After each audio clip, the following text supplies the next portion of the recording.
In this presentation, we will continue on with our proprietorship comprehensive problem with the adjusting entries, specifically the adjusting entry related to salaries, wages, or payroll. For more accounting information and accounting courses, visit our website at accountinginstruction.info. We're going to enter our adjusting entries in the adjusting entries tab, as opposed to where we entered the normal entries for the month, these being the entries that will be used to make the financial statements on as close to an accrual basis as possible. They're all going to be made as of January 31st, and we're going to go through our list of questions to think about which two accounts will be affected before going into the whys and the amounts. So we know that it's an adjusting entry, and we know it has to do with wages, with payroll in some way. So we're going to go through our questions. There's going to be one balance sheet account above the blue line, above equity, or in other words, an asset or liability account, which is not going to be cash related to some kind of payroll. If we look through our trial balance, we could see, how about wages payable? Could be called wages payable, salaries payable, something like that would be related to payroll. That looks like the one. So I'm going to put a little yellow dot here saying that's like the one on the balance sheet side. Then on the income statement side, we're going to have something below the blue line, below equity, part of the income statement, part of revenue or expenses related to some kind of payroll type account. And if we go through these, we can see wages expense looks like the one. So we'll put a yellow dot there as well. It's as self-explanatory as that typically if we're talking about book problems. It's going to be an adjusting entry, and it's going to deal with something that if we pick the key term of the question, wages, payroll, salaries, something like that, then we can go through our chart of accounts and typically pick the balance sheet or income statement account, which will have a word like that or similar to that in it. And then we can go through it and say, okay, these are going to be income statement accounts, specifically an expense account, and they only go up, and they go up in the debit direction. Therefore, we can say that, hey, we're going to debit wages expense. So I'm going to copy that, put that up top in C14, right click and paste 1, 2, 3. So if we're going to debit wages expense, and this is the other account, and there's only two of them, we must be crediting wages payable, which we are. So we're going to right click and copy that, put that on the bottom in C15, right click and paste 1, 2, 3. Going to indent this now. It's probably done for you already. We'll do it here in the Home tab, Alignment, Increase, Indenting. So we can know all that without exactly knowing what we're doing, just by knowing that we have something that's an adjusting entry related to wages, related to payroll. Now let's talk more about what we're doing, why we're doing it. Remember that when we talk about these adjusting entries, we have to kind of be able to tell the story of what happened prior to this.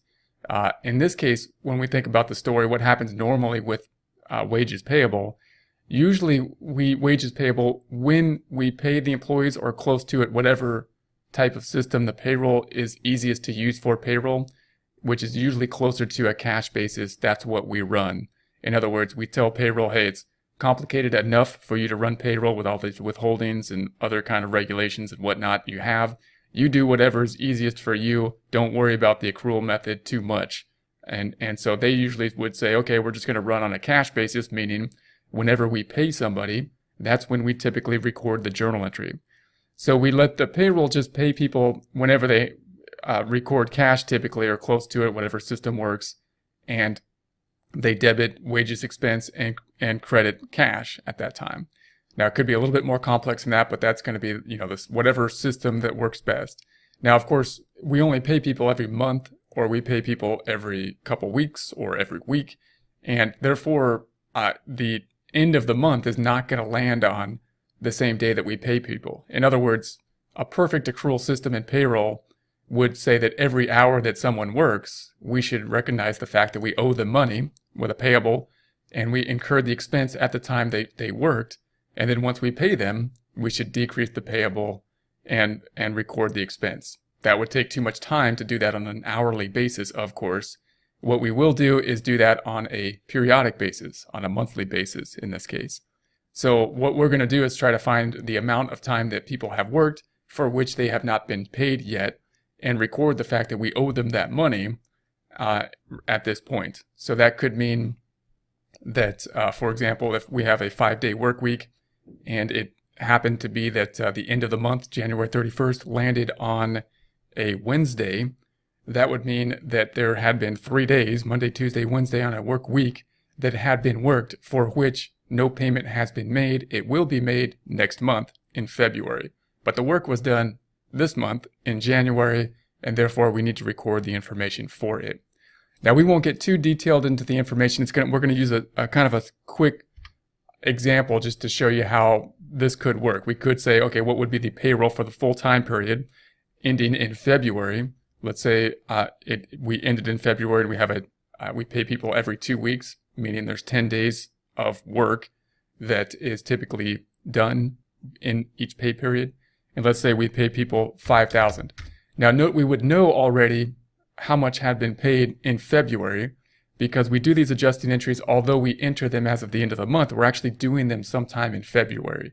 So we would actually know, what the payroll was that crossed over this line between January and February, crossed over January 31st. So if we take that amount and we divide it by 10, we say, well, there's 10 work days, and we're going to pay people, we paid people 5,000 divided by 10, that's 500 a day.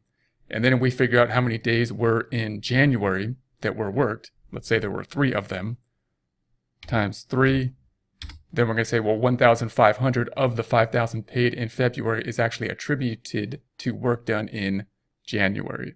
So that's the type of calculation we would have here. So let's do that again. We're going to say, okay, equals in cell D14, 5,000 total paid in February, divided by the number of paid days in that time period, in the payroll period, 10, times the number of days that were in January as opposed to February.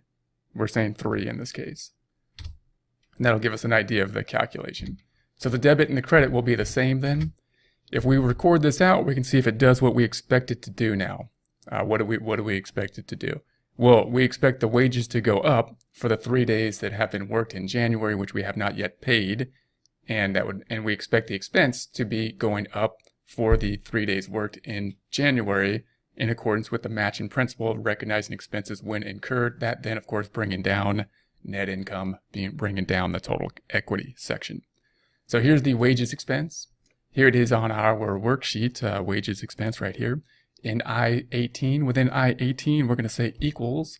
We're going to point to that 1,500. It's going to bring the 5,000 balance up by 1,500 to 6,500. Brings us out of balance and brings net income down once again. And then we're going to go to the I-13 in wages payable. We're going to say equals and point to that wages payable, bringing the zero balance up in the credit direction, 1,500 to 1,500. So what happened here, we're representing as of the cutoff date, as of our financial statement date, the fact that we owe employees for work that they did. There's no way we could not pay them. They did the work. Even if they left the company at this point, we would still owe them 1,500, and we're going to record the expense as of this point in time as well, so that our financial statements are reflecting correctly in accordance with an accrual basis, both the liability and the expense that had been incurred when incurred, rather than when payment happened. For more accounting information and accounting courses, visit our website at accountinginstruction.info.